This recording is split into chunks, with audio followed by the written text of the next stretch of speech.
It's finally over. The Detroit Lions have finished the 2023 NFL Draft, and it has been eventful to say the least. The Detroit Lions came in with picks in the first round, 2 picks in the second round, 1 in the third, none in the fourth, 2 in the fifth, and 2 in the sixth. And after the first round was over, I mean, before it even got started good, the trades began to happen. And when all was said and done, the Detroit Lions had 8 picks and they picked 8 players, and that is what we ended up with. So before I get started and we go over the players, man, we've got so much to talk about. But let's do this. Let's go over the players first, and then we will go over the thoughts as the draft has come to a conclusion. With the first pick, after a trade back, and it was just ridiculous how everything went.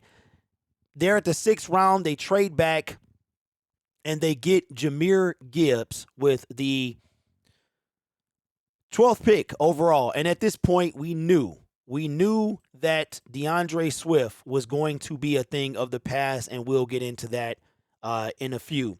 Jahmyr Gibbs, 12th overall. Before the night was over, just 6 picks later, we picked Jack Campbell.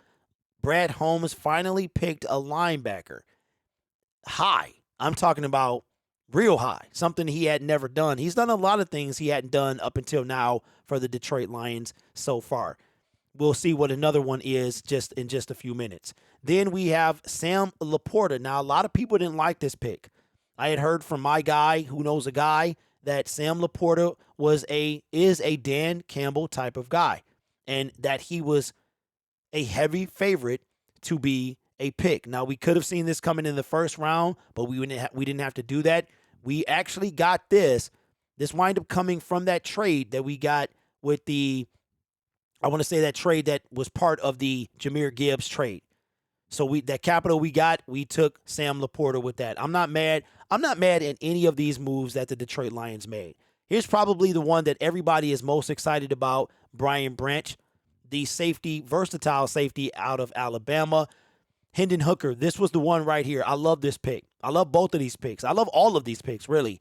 But Hendon Hooker was our 3rd-round pick. Then the Detroit Lions, here's when it started to change a little bit, where if you were on the fence about this draft, you really probably started feeling some type of way once Dan Campbell and Brad Holmes, mostly Brad Holmes, did this.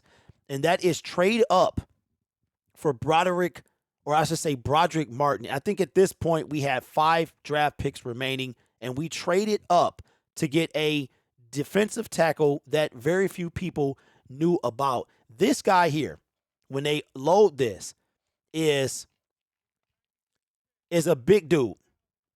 He's a big guy, okay? He is, you see this here, space-eating nose tackle. That's what he is. He is 330 pounds, is a big dude. He has one job, and that is to clog up the middle. That is his only job, is to do that. And we are expecting him to do that fully. Now, here's where I'm sure some of you started to kind of, if you were feeling some type of way after Broderick Martin, the Detroit Lions get a offensive tackle, Kobe Sorsdahl from William and Mary. And if you want to know the breakdown on him, go check out my video. And then we didn't have a pick again. Then the DeAndre Swift trade came. And once that happened, I want to say it happened before we got here, and then we took a wide receiver, Antoine Green from North Carolina. And one of my viewers pointed out, should have been obvious, that Dre Bly should be very familiar with Antoine Green coming from North Carolina. And we know our new defensive backs coach came from North Carolina. And so that's why those two things go together. Now, here are my thoughts on the 2023 NFL Draft as a whole. The Detroit Lions came away with 8 draft picks. I fully expect all of these guys to make the team. I think Antoine Green is going to make the team. I think all of these guys are going to make the team. The first 4 picks for sure. The first 5 picks for sure are going to make the team. And I am convinced that all this entire roster, all of these cats are going to make the team. All right? So let's break down, and I'll make this video about 10 minutes, so we're about half. I'll try to wrap this up in 10 minutes. A lot to talk about, but I'll do the best I can. After day one, when we walked away, a lot of people, I kept seeing the word reach. I kept seeing the word reach, and reaching is not a thing. Listen, we don't know. We see mock drafts. None of us know. None of these experts know. It doesn't matter who you pick, who they pick. What matters is who the Detroit Lions value. Positional value, right? That's what I kept hearing, that they were a reach. And Jahmyr Gibbs was a reach. He would have been there in the second round. He would have been here. He would have. You don't know where he would have been. Here it is that Stetson Bennett went in the fourth round when they had him undrafted. Okay, so we can't judge where somebody or predict where somebody. That's all this is. Okay, so relax. All right. Now, what I saw Brad Holmes do here is get value players, Dan Campbell type of guys. I mean, Brad Holmes had on a Dan Campbell shirt today. Had a shirt, had an image of Dan Campbell on it. These guys are like brothers, man. They on the same wavelength. Brad Holmes is going to get his coach, his type of guys.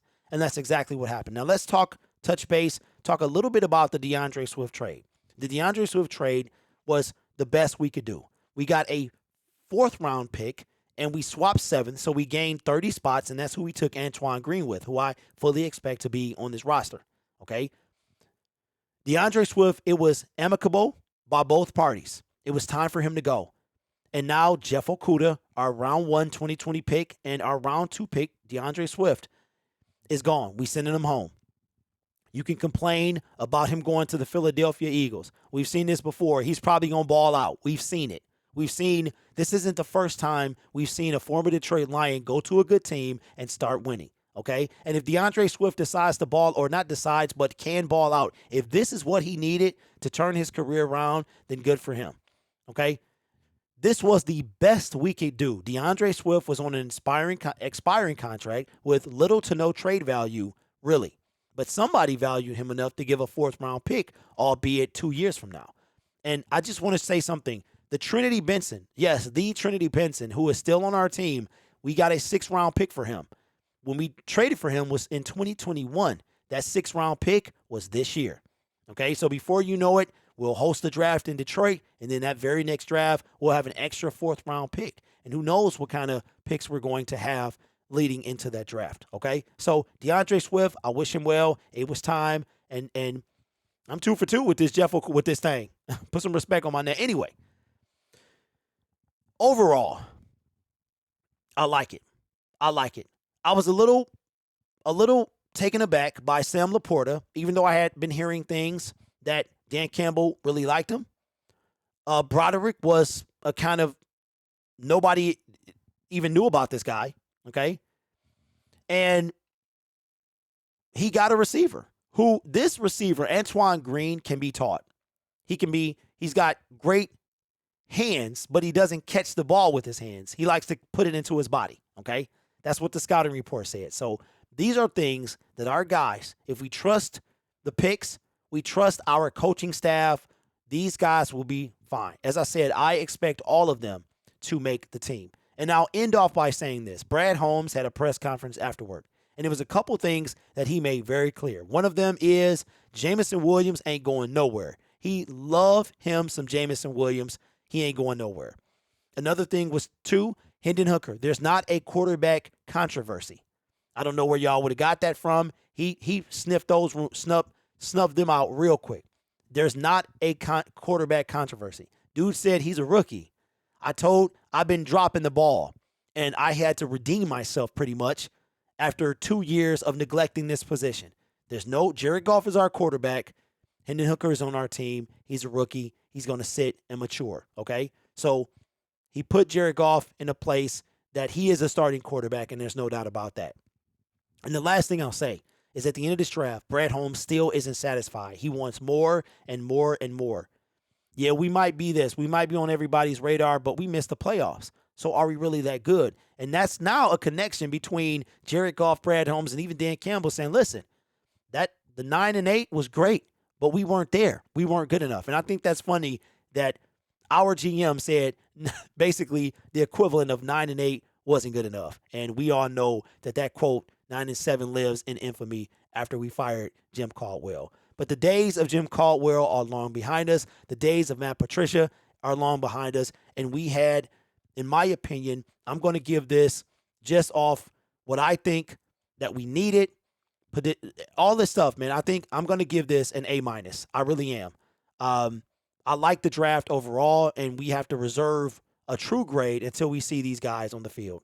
Undrafted rookie free agency has already begun, and there will be a video about that as well. Thank you, guys. I wanted to announce, because I didn't do it yet, that we hit 10,000 subscribers, and I did go over 10 minutes. I apologize. It was a lot to talk about. We had 10,000 subscribers earlier this morning, and I couldn't have done that without you and your support. So I thank you. Thank you for supporting 3 days, 20 hours of live streaming, and for supporting this channel and this journey, man. You guys are awesome. Take care of yourself and each other.